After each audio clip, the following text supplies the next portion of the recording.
Hey, what's up, people? As you can hear, I'm just noodling about noisily, may I add, here in my basement, sitting in front of my computer, using my new Universal Audio Apollo Quad interface. You can see that down at the bottom of the screen, and that is the heart and soul of my music sound in the basement, because as you can see, everything else I have is pretty much a piece of crap. I've got two crappy monitors right in front of me for viewing what's on the screen, and behind I've got some music monitors. They're called Event 2020Ps. Got them maybe 5 years ago for like $500 for the pair. So with that, I'm going to show you the heart and soul of my audio interface, which is a lot of the software here. So I'm going to bring the mixing console, which controls the hardware unit you see at the bottom in its software, I guess, iteration.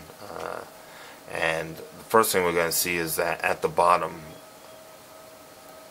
you could see I actually have down here a guitar cord plugged into my audio interface in the front. And that guitar cord is plugged into the guitar I'm holding in my hand.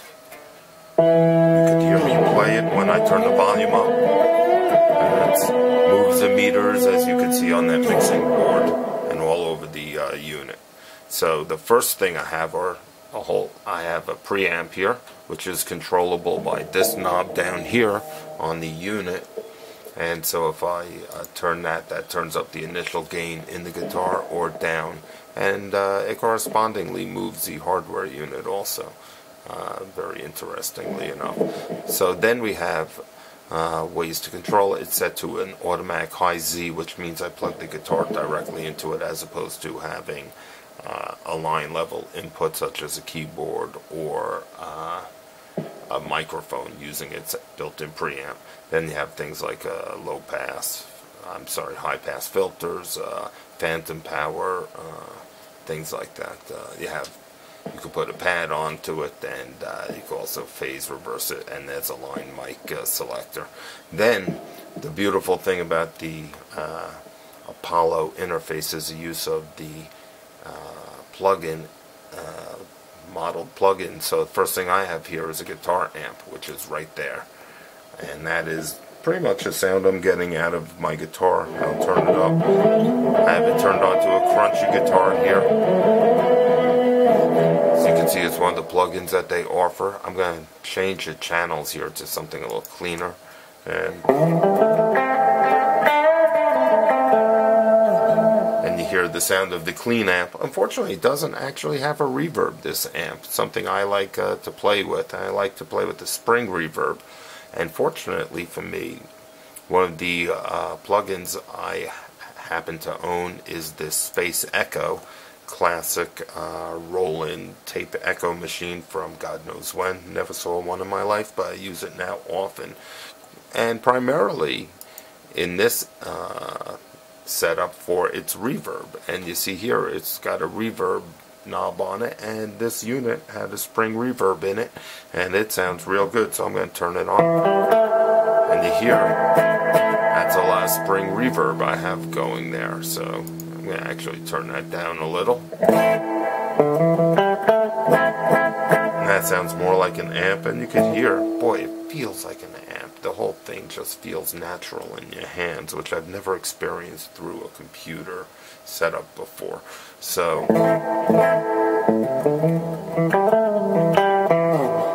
just reverb, and this thing also has a delay built into it. So that's like a tape delay, and you turn up the intensity, it starts feedback on itself.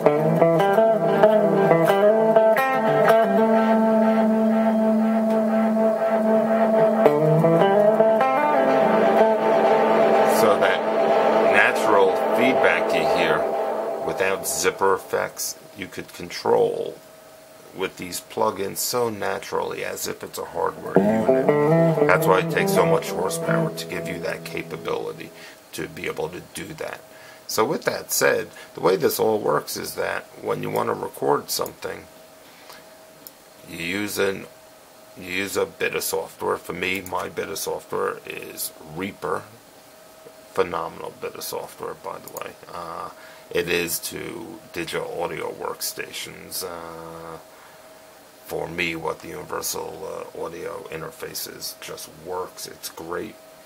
But unlike universal audio, Reaper is a bargain at like $60 for home use, and universal audio stuff happens to be quite pricey, but also worth the penny. So with that, I have a nice little drum set up here, set something like Minglewood Blues.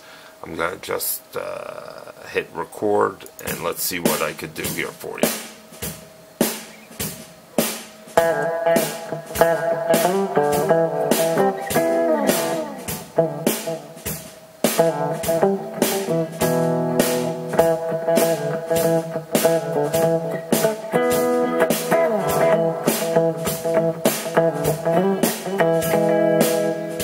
And you can hear it there. I recorded it. I'm going to play it, and to me that had way too much of that echo delay.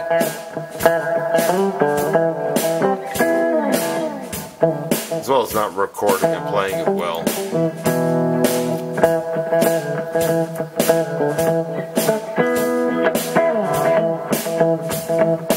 So this time, when I'm going to do a little recording, I'm going to show you that you could also decide to, on the mixing console over here, put it on monitor mode, and now when you record it, it records it dry even though you're playing it back wet. So even though, and I'll show you right here, so we're going to hit record.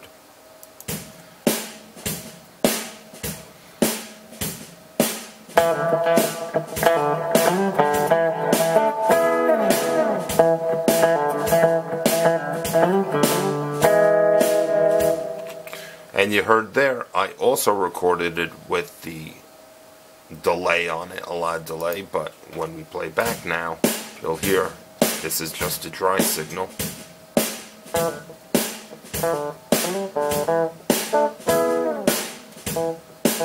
Which we can now use the effects in our digital audio workstation to add, for instance, that Roland effect that we just were using in the digital audio workstation to add stuff after the fact.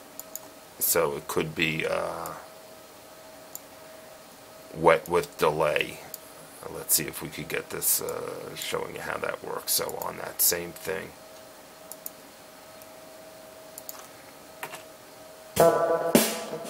see,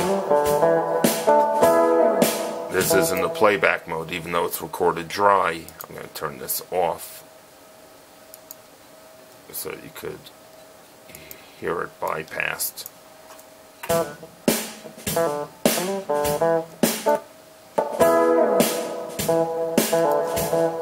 So that is one of the beautiful things about buying the Apollo unit, is that you could use the effects in mixdown as well as recording. So it's not just an audio interface with the effects for recording and while you're actually using an instrument, but while you're mixing down effects afterwards.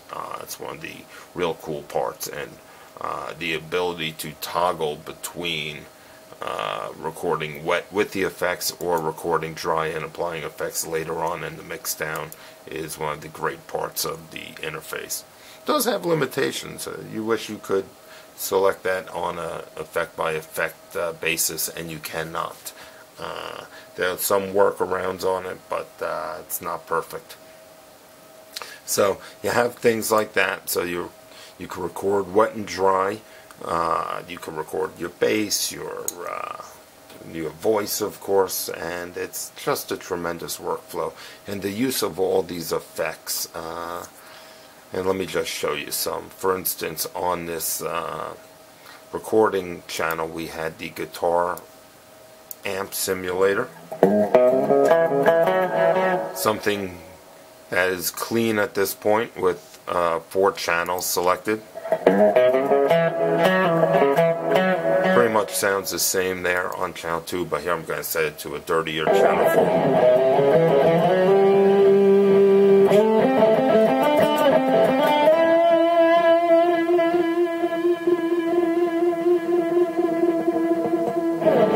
Capability of this unit to actually pick up whatever little sounds it picks up through the high Z input of your guitar, and to have it continue through the guitar amps is great. It just doesn't fade out in an artificial way. It's just so good. It's got a noise gate built into it, so it keeps it quiet when there is no sound coming through. That opens up naturally. And this is just one of the plugins. They put as much, if not more, care into every other plugin. So I'll show you one of the ones after the guitar amp, which is this little DBX 160. Happen to love this on guitars for some reason. This compressor just sounds great. There you can see it in. Now, here it is off.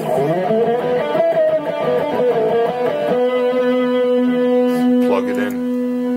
It's taking some of my gain away.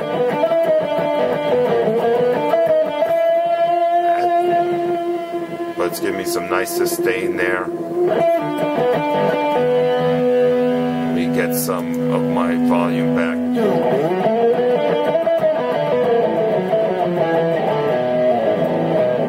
To play through these sort of universal audio effects of classic hardware effects is it's beyond trying to describe it to you, and you really should try it yourself, because I know I'll never get my hands on any of these pieces of hardware. They cost too much. I mean, even the universal audio software versions of them cost an incredible amount of money.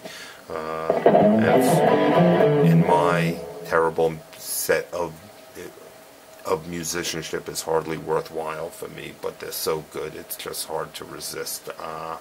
So I can't tell you enough that I think this Universal Audio Apollo especially setup is a tremendous investment in someone's musical edification.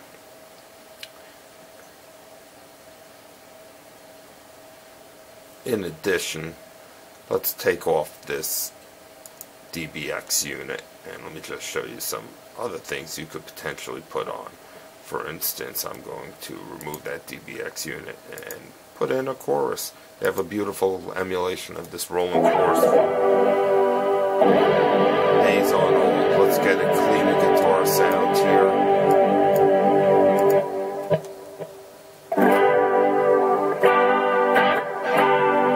It's a really cool chorus. I mean, I don't like the sound right there. I'm going to slow it down just a bit.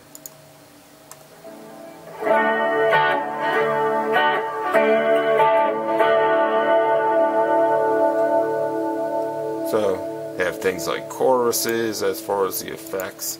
If you need, let's get rid of that chorus, you want some sort of wacky Moog filter. Let's see if we can get that working. Some sort of envelope sound. It's tough to hear it there. Let's see if I can find something for us. Say a little resonance. Get the cutoff a little lower. I think that's a low pass filter. I mean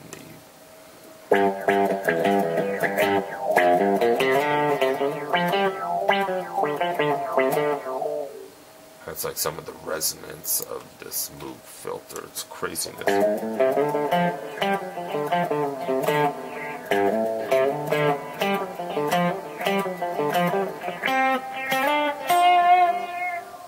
it sounds on a distorted guitar.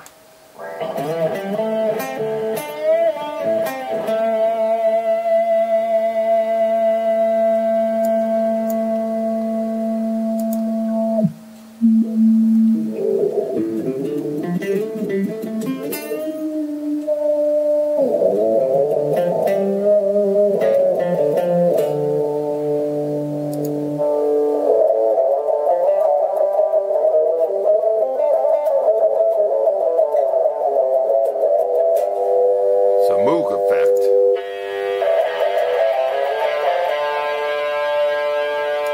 Change the cutoff frequency of the resonance. And then you can start to oscillate over here.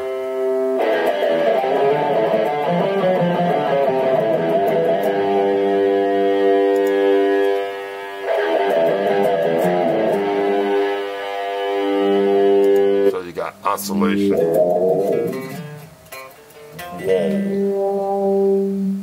We are going down low there.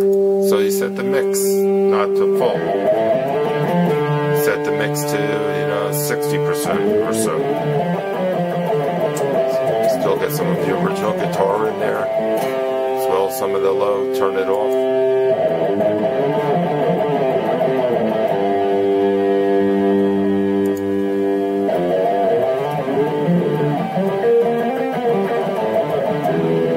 Some of the fun of the Universal Audio world of effects. I mean, it's hard to imagine what's at your fingertips here. It truly is. One more effect. Let's get rid of that thing and let's see if we can put this cool EMT 250. I got one of those errors, a disabling error, because I have too many effects on the thing. Happens. It's a bummer. I don't think it will happen in the Thunderbolt version. I think it's a Firewire issue that but you can tell that effect is now working. Let's look at this EMT 250. I'm going to turn it from reverb mode to echo mode. See if we can get something going here.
And down to silence.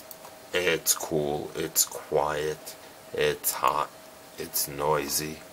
It's almost everything you want in an audio interface. Only thing it is, it's all big, it's all unwieldy. That's why they invented that, the Apollo Twin. More useful for the desktop environment. Would actually fit my workflow better than the quad that I have now. A couple of limitations though. One, only has 2 DSP chips in it to run the plugins. Tremendous limitation compared to the quad, which has 4 DSPs in it. Combined with 4 additional DSPs I have in a PCI card inside my computer, I actually have 8 chips working for me to run all the plugins. This Apollo Twin only has 2 chips. It's a big limitation. But the Apollo Twin's also more than $1,000 cheaper than the Apollo Quad.